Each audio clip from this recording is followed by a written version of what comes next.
Hi everyone, welcome back to UMN Pages. If you're new here, I am Buddhopriya, a PhD scholar at the University of Calcutta. Today's video is a little different.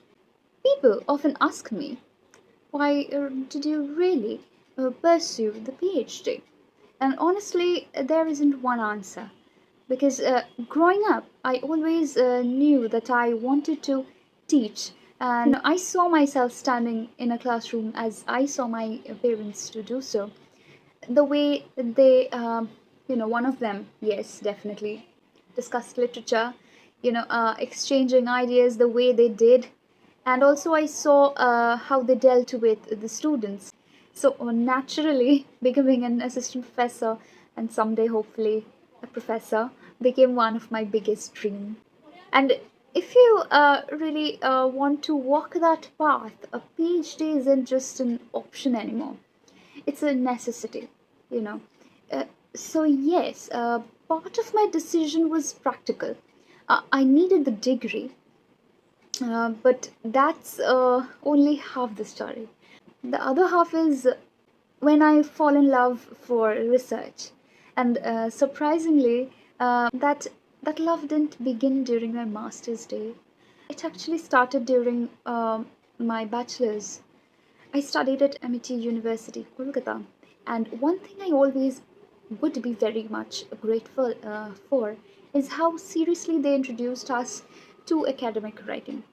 Many of our assignments weren't just simply the ordinary assignments. Uh, we were asked to write the research based papers. And it's not one or two, it's eight in numbers in one semesters. Yes. Can you believe it? At that time, I don't think any of us fully realized what those assignments were preparing us for. We were reading journals, articles, learning citations, finding authentic sources, building the arguments, and it's a bitsy of its part. And then by doing all that, we started writing academically. So looking back now, I realize those assignments quietly shaped the researcher in me. So today, I genuinely want to thank my teachers, my all the both the alma mater, uh, Amity University Kolkata and St Xavier's College Autonomous Kolkata, that is in Park Street. Okay, because without even knowing it, the way they shaped me, they opened the door to a world I now absolutely love. And funny, the part is, I don't think I consciously chose research. It chose me. Research chose me, slowly and very naturally, without making any noise.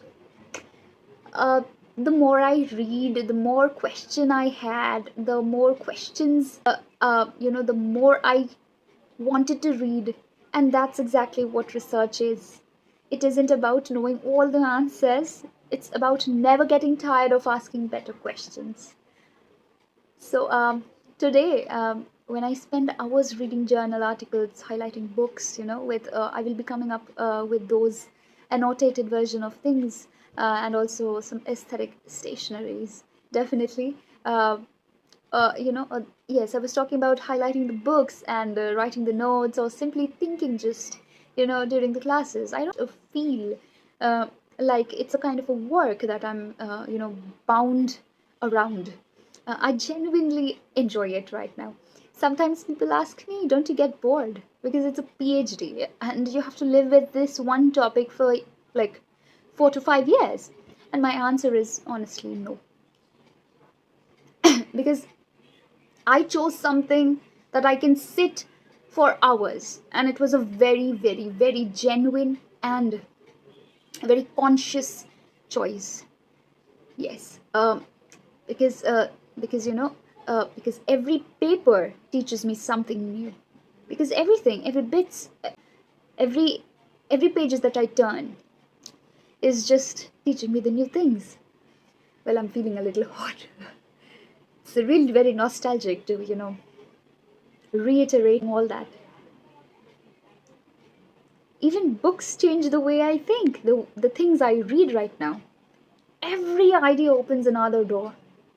Research has taught me to stay conscious and curious at the same time. to stay humble foremost, and to accept that learning never really ends. Uh, and to accept that learning never really ends. I'm still at the very beginning of my journey. I have a long way to go. There will be difficult days. Like, like I will, I really feel very, very broken when I think about the last writer's block. I ended up writing nothing. It was very different. It was very different kind of a block. I was in that phase for months. There will be difficult days, like burnouts, rejections, um, and moments of self-doubt, especially the imposter syndrome.